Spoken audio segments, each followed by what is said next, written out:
You're listening to 94XO. 94XO podcast. I have Shai-Lynn, the beautiful R&B singer, in here with me today. How you doing, girl? I'm good. How are you, gorgeous? I'm good. I'm so excited you're here. Like, I know we've been having different dates conflicting and stuff, so I'm really, I really appreciate that you could take the time and come with me. No, thank you for inviting. Thank you. So, Spotify, I have Spotify first off. So, Okay. I was going through there and I saw that you had 12.6K streams. Yeah. 11.3K listeners. Yeah. In 51 countries. And that was off of one song. How do you feel about that? That's I feel amazing. Like it is. It scared me. It was like, whoa. Yeah. You know, all these people like your music or whatever, but it was really awful hard to let you go. Mm-hmm. I wasn't on Spotify that long. I mean, I had an account, but never really posted any music on there. And for me to post this song, it was like, And imagine, like, when you drop an album. Exactly. It's going to be so dope. Yeah. So you started your journey as being an R&B artist at a really young age. You connected with your mother with singing, right? Yeah, so we started singing in a church when I was about 2. And then I was in plays. I was in everything. Mm-hmm. So I was singing my entire life. R&B started in college. Okay. With my my boyfriend or whatever. Okay. R&B started. And he was like, I should let track go, do R&B, and so that's how that started. Okay. Yeah. And so you also played piano. Yes. When you were younger. Yes. What made you keep going and like really push like working towards your career as being an artist? Knowing that the things that I do, they aren't for me. Okay. I'm doing this for somebody else. I love that. That's the actual push, because if I was doing it for me, I wouldn't do it, honestly. Yeah. I love music. I love entertaining. Mm-hmm. But to understand that people actually get healing through things you say, because a lot of times people can't say what you're saying. They can't put their words into a message to heal themselves and stuff like that, and to keep them going. And then my brother is one of my biggest inspirations. Just to do something, show somebody that it's possible, that you can make it, you know. And your music is definitely relatable. Me lurking on your page, I saw that you are a really big Beyonce fan. So you've done a lot of cover work or cover music for Beyonce. But who else inspires you? Oh God, I'm a big Whitney Houston fan, big Celine Dion fan. I like Brandy. I like Jasmine Sullivan. I like some local artists out of Kentucky. Daria Raymore, my best friend Sydney, my producer, writer, everything. CJ, the writer. Oh my God, there's so many people I can name in the gospel industry, in the regular world. Leandria Johnson from. I'm a fan of a lot of people. I like real music. Yeah, I like real singers. So yeah. So, how was the experience of your last performance? It was amazing.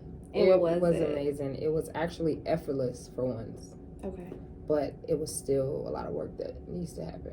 And so what, I didn't get to go, but what was some of the production that was done, like dance or choreography and things like that? Like, did you have...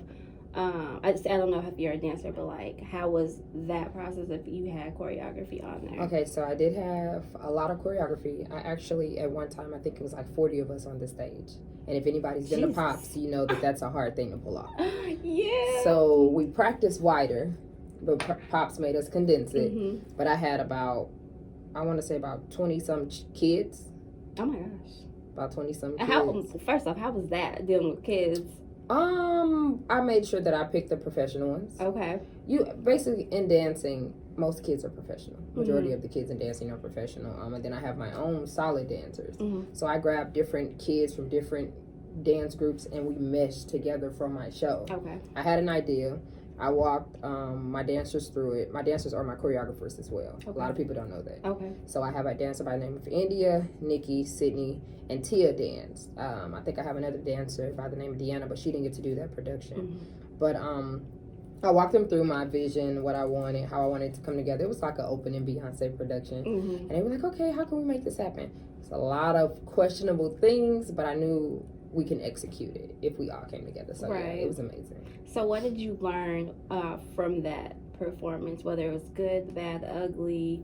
What do you think, I guess, in a way, could you have done to maybe improve for the next time that you do perform? More preparation on all ends, from more rehearsing, to the building, to the people at the venue, Mm-hmm. the sound, the audio. Just make sure that things are more prepared, Yeah. so that we don't have certain issues. Some things can be avoided, I feel like, when you're more prepared, when Mm-hmm. everybody knows what's going on. Make sure that everybody pretty much knows, not just like, okay, I said this to these people, they gotta know. But you know, when you're like small as far as like a team, Yeah. you gotta pretty much do everything. Right. So, yeah. And so how is your creative process like when you are writing a song, or even when you're in the studio and you're just trying to get into that zone? So I write with CJ the writer. I want to say in the beginning it was hard for me to convey how I felt. CJ the writer, it's my producer, everything or whatever. Okay. But it was, for a long time, it was hard for me to express how I felt, Mm-hmm. because I didn't want people to see that side of me. I felt like, oh no, they get too close, then Yeah. they can hurt me, you know. But it's like, now those are the things that are healing people. So now it's like, we get a beat, he may start the song off and I'm like, oh, I'm feeling this, let's change it to this, Yeah. or let's do that. And it's like, I make sure that I write from a real place, not fictional, Right. so people can Girl, I relate. love that. Like, I was listening to Ghost earlier. I was just like, Oh, wow. like, girl, If I totally do that. I was at work like, wow. Like, you know, with some people's music, like, you can tell, like, I could tell you're one of those artists that writes from the heart. Yeah. Some people just write to write, Yeah. from, you know, for money or whatever. So that's something that, like, I appreciate you Thank as a you. fan from the Thank outside. you. I'm honored. But do you have any upcoming projects Okay, soon so that you can talk about? I'm gonna see how I can skate around this. Okay, so what I can say is 2020 has been a blessing. It has already. Definitely. The things that are about to happen this year, I'm trying to skate around it as much as I can. I can't really talk too much, but I make sure when I find out, you'll be the first to know. So if we can interview it, or I can send it to you and you can post it, whatever. You just know first. There's a lot of amazing things happening. Shai-Lynn will be a huge name. It will be huge. She's already huge. Yeah, thank you. But a lot of people, I want to say worldwide, they would know who I am. I do plan on dropping 2 singles within like the next month or so. Okay, and I'll be looking for them. Yeah, one is like a ballad, more so. It's real big on a like Celine Dion, Whitney Houston vibe. And it's called Anymore. So Okay. be looking for that. And then it's just some other songs that they're picking through to figure out what the next thing will be. But an EP is coming as well. Oh, it's this year. lit 2020. Yeah. It's lit. Yes, ma'am. Yes, Well, ma'am. girl, I appreciate you for coming. No, I'm grateful. Yo, shout out all them socials. Okay. Spotify, Everything YouTube, all is that. Shai-Lynn Music. Shailynn Music on Facebook, Twitter, Instagram, Spotify. But Shai-Lynn. Shai-Lynn. Not Not Shay. Shai-Lynn. I'm on all music sites as Platforms, well. all Yeah, that, streaming YouTube, services. everything. Yeah. Yes. So make sure you guys go listen to her. Make them streams go up. Cause what I say you had on Spotify? What was it? I have Still Love Me. 12.6K. Yeah. That came off one song. Hard to let you go. I'm telling you. It's about to be a big year for me. Well, I appreciate you. Thanks for coming in, girl.